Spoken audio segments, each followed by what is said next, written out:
ஹாய்ங்க. நிறைய நாளுக்கு அப்புறம் ஒரு vlog போஸ்ட் பண்ணுறேன். இந்த வீடியோ வந்து ஒரு ரேண்டம் டேஸ் இன் மை லைஃபாக தான் இருக்கும். வாங்க வீடியோக்குள்ளே போகலாம்.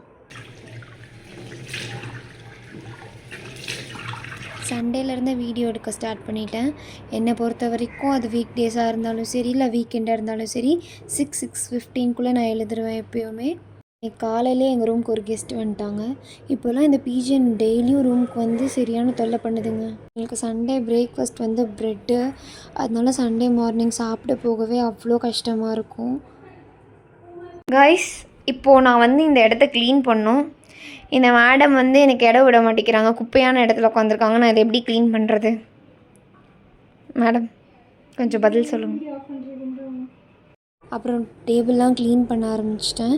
எத்தனை டைம் இந்த டேபிளை க்ளீன் பண்ணாலும் 2 நாளைக்குள்ளே ஃபுல்லாக டேபிள் ஃபுல்லாக திங்ஸ் நிரம்பிடுது. அது ஏன் தான் புரிய மாட்டேங்குது.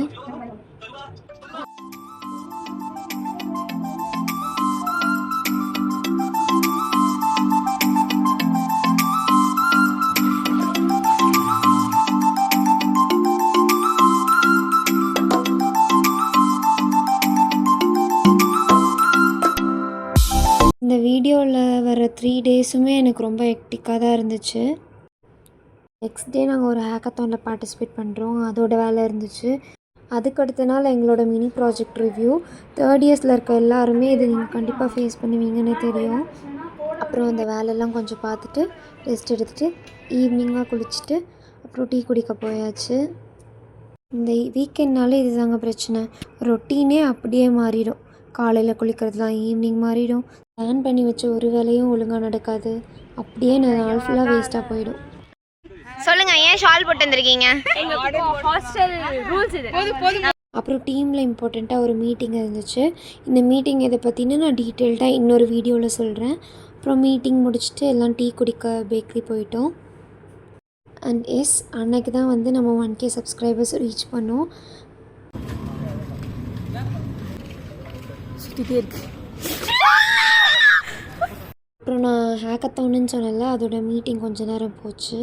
என்னோடய எக்ஸ்பீரியன்ஸில் சொல்கிறேன். ஃப்ரெண்ட்ஸ் யாராச்சும் தூங்கிட்டு ஒரு 10 நிமிஷம் கழிச்சு என்னை எழுப்பு, இல்லை 15 மினிட்ஸ் கழிச்சு என்னை எழுப்புனா எழுப்பிடாதீங்க, இல்லை அவங்கள தூங்கவே விடாதீங்க. அவங்க கண்டிப்பாக எழ மாட்டாங்க. அப்புறம் இந்த ஹேக்கத்தான் ஒர்க்லாம் செஞ்சு முடிச்சுட்டு தூங்கவே 1:30 கிட்ட ஆகிடுச்சு. நான் ஏற்கனவே சொன்ன மாதிரி 6K எழுணுன்னா நான் சீக்கிரமாக தூங்கணும். நான் ஒரு மார்னிங் பர்சன். நைட்டு லேட்டாக தூங்கினேன்னா கண்டிப்பாக ஒரு 2-3 நாளாக எனக்கு எஃபெக்ட் ஏதாச்சும் காமிச்சிரும். நேற்று நைட் என்ன தான் 1:30க்கு தூங்கினாலும் மறுபடியும் அதுக்கு அடுத்த நாள் காலையில் 6:15க்குள்ளே எழுந்துட்டேன். என்னால் அதை மட்டும் மாற்றவே முடிய மாட்டேங்குது. நைட்டு என்றைக்கு சீக்கிரமாக தூங்குறோமோ அதுக்கு அடுத்த நாள் லேட்டாக இல்லான்னு ட்ரை பண்ணால். அப்புறம் கிளாஸ்க்கு கிளம்ப ரெடி ஆகியாச்சு.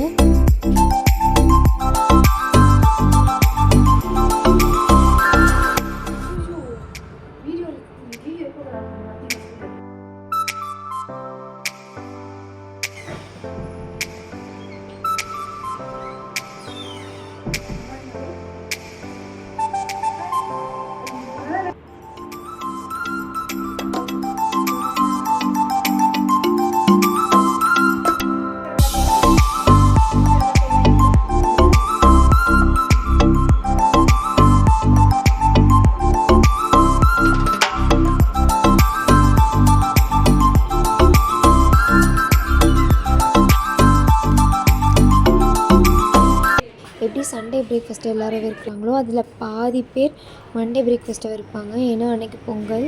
அதனால பாதி பேரோட பிரேக்ஃபாஸ்ட்டே அன்றைக்கி வந்து வடையாக தான் இருக்கும். ஆனால் எனக்கு வந்து எங்கள் காலேஜில் போடுற பொங்கல் பிடிக்கும், நல்லாயிருக்கும். அப்புறம் கிளாஸ்க்கு கிளம்பி வந்தாச்சு. இந்த மாதிரி ஹாஸ்டலில் இருக்கிறவங்களுக்கு மட்டும்தான் தெரியும் டே ஸ்காலரோட லஞ்ச்லாம் எவ்வளோ டேஸ்ட்டாக இருக்கும்னு. இந்த மாதிரி மந்த்லி ஒன்ஸோ இல்லை வீக்லி ஒன்ஸோ டே ஸ்காலரோட சாப்பாடு சாப்பிட்டு அதிலே நிறைஞ்சிருவோம்.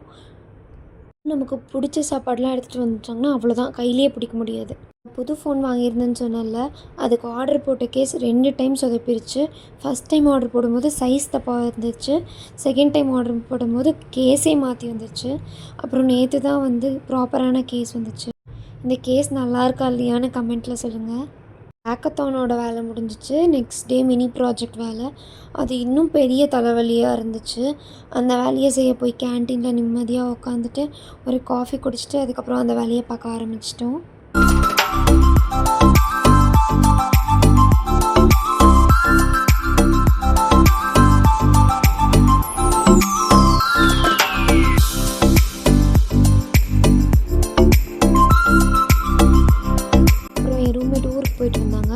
வரும்போது மைசூர் பாக்கு எடுத்துகிட்டு வந்தாங்க. செம்ம டேஸ்ட்டு. யார் யாருக்கெல்லாம் மைசூர் பாக்கு பிடிக்கும்னு மறக்காமல் கமெண்ட் பண்ணுங்கள்.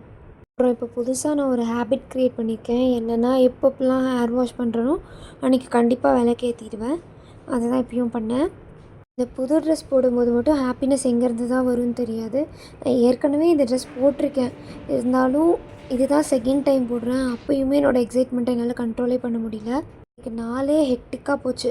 மினி ப்ராஜெக்ட் வேலை, அப்புறம் திடீர்னு நடுவில் ஆர்டர் போட்டிருந்த ட்ரெஸ் வந்துருச்சு, அது போய் வாங்கி, அதுக்கப்புறம் நாங்கள் அன்எக்ஸ்பெக்டடாக நேற்று செஞ்ச ஹேக்கத்தானில் செலக்ட் ஆகிட்டோம். ரிவ்யூவை முடிச்சுட்டு உடனே கீழே வந்து அதுக்கு ப்ரிப்பேர் பண்ணி ரொம்ப ஹெக்டிக்காக இருந்துச்சு. இதுலேயும் ஒரு நல்ல விஷயம் என்னென்னா ரிவ்யூ முடிச்சுட்டு வெளியே வரும்போது வந்து பார்த்தா கிளைமேட்டே சூப்பராக இருந்துச்சு. அப்புறம் ஹேக்கத்தானுக்கு செலக்ட் ஆனதுனால அதோட வேலையெல்லாம் கொஞ்சம் பார்த்துட்டு ரிவ்யூ முடிச்சுட்டு அப்புறம் ரூமுக்கு வந்தாச்சு. அப்புறம் ரூமுக்கு வந்துட்டு இன்றைக்கி டெலிவர் ஆன ட்ரெஸ்ஸை அன்பேக் பண்ணிகிட்டு இருந்தேன். நிஜமாகவே இந்த ரேட்டுக்கு இந்த ட்ரெஸ் வந்து 10/10. உங்களுக்கு லிங்க் வேணும்னா நான் கீழே டிஸ்கிரிப்ஷன் கொடுக்குறேன், செக் பண்ணி பாருங்கள். இன்றைக்கி வீடியோ அவ்வளோதான். பாய்.